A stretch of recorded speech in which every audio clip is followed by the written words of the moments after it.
Hey guys, I'm Ramy Romany, Emmy Award winning Egyptian, world traveler, Egyptologist. Watch my exclusive interview on Sada El-Balad English C. I feel so proud that I was able to accomplish such a simple documentary, one little documentary that makes so many people want to go back to Egypt. And my response is always the same. Yes, Egypt is safe, Egypt is fun, Egypt is glorious, and you should go back.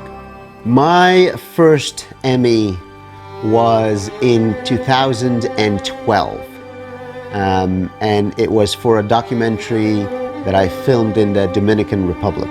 I can't explain my feeling of happiness that moment I won. I can remember so well though when I was told that I was nominated for an Emmy.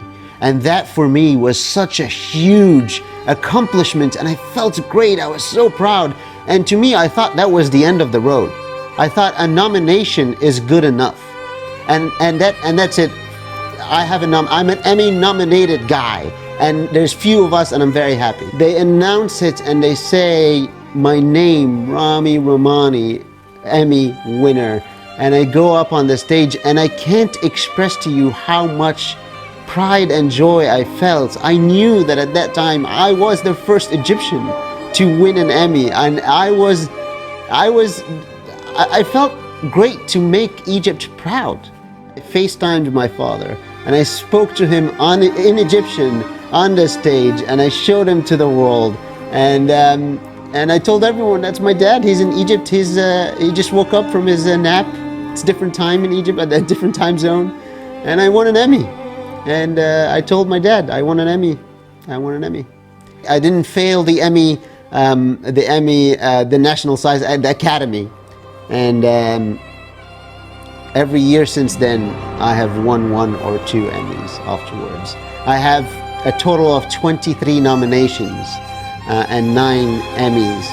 It is my ultimate goal to make my wife proud, my parents proud, and make Egypt proud.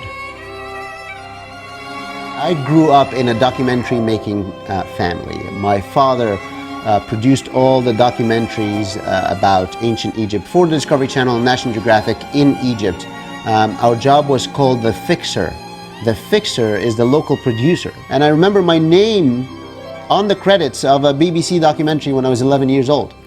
I met my wife on one of these documentaries in 2009. She came over with a crew and she was a camera person, and as soon as she saw me, she fell in love because I look this way. And then we got married 6 months later. That's not the story that she would tell, of course, but it's the story from my point of view. My picture was literally 10 stories building high. My picture up in Times Square, which is still something I'm thinking was it a dream or was it true? I can't even believe it yet. I expanded my studies and I wrote a book about ancient Egyptian history, one of the ancient Egyptian historical stories. It became a best-selling book on Amazon, and I got an award for it. I ended up hosting a History Channel series, and I ended up hosting a Discovery Channel series and a Travel Channel series, all about either Egypt or mummies around the world. I literally grew up with Egyptian mummies. As a child, I was around the Egyptian Museum and all the mummies that go into tombs that were open for the first time. I've seen mummies firsthand, and yes, I was scared of mummies just like every other child, but I'm still scared from mummies like every other child. But you grow to really appreciate how intense that process was. If there is any reason I would believe the Pharaoh's curse exists, it's because I might have gotten it myself. All of a sudden I'm coughing blood and my fever was 108. One day after, I came back from a tomb that hasn't been open for 150 years. So my fever was 43, which clinically I should have been dead. أنا بموت بكح دم واداني شوية أدوية رحت قعدت حد يجيبهم بقى كنت بموت. I did every single job on set when I came here. I went filmed birthday parties. I went filmed events. I did everything. I would get the littlest money. Whatever you're doing, whatever you're working on, you have to be at your best self. Don't say no. work hard, be there on time, have a happy attitude, smile.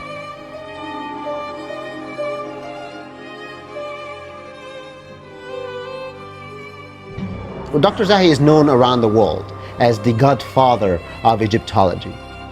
But to me, Dr. Zahi is my personal godfather. I remember so well how every time on a bus and in a car I'm with Dr. Zahi, Uncle Zahi would tell me the stories about ancient Egypt. And I loved every part of them, and he is the reason I pursued ancient Egyptian studies. Dr. Khalid Al-Anani was our professor of hieroglyphs in college.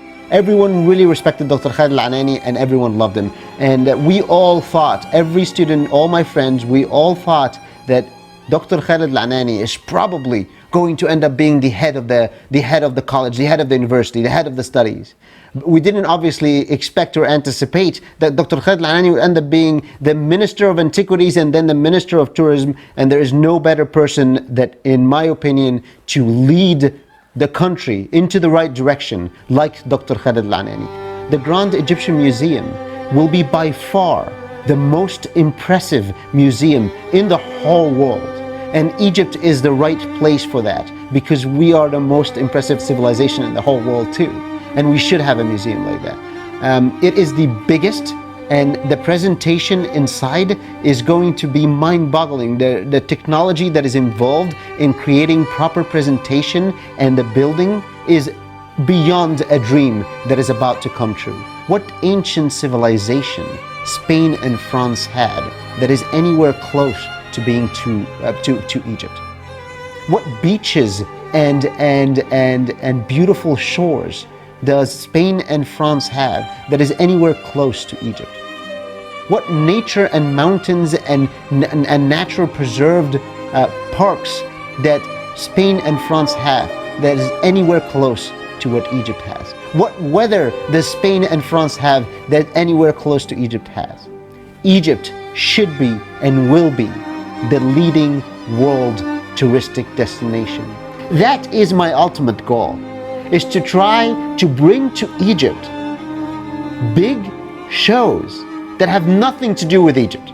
I just directed a show on Amazon called Making the Cut, which was, it's the biggest fashion competition show in the world. It's Heidi Klum and Tim Gunn, who are the two fashion gurus, with Naomi Campbell. Everyone in Egypt knows who Naomi Campbell is.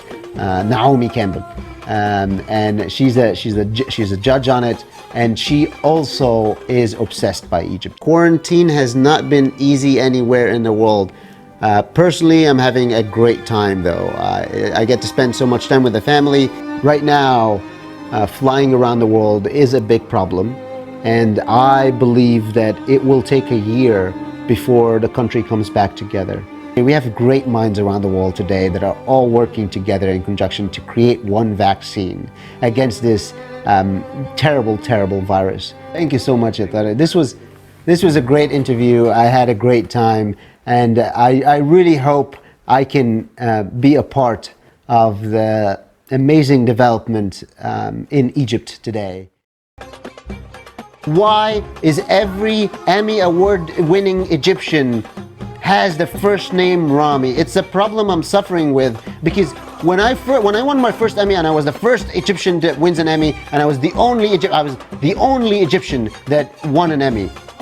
One Emmy later, when Rami Malek won his Emmy, and then when Rami Youssef won his Emmy, I can't even say I'm the only Emmy Award winning Egyptian with the name Rami. There's nothing, I'm not special. I lost all my specialty because the other two Emmy winning Egyptians are also called Rami. It is a problem. One of us has to change his name. We'll keep pushing each other. Rami Malek, I think, is one of the best actors in Hollywood today.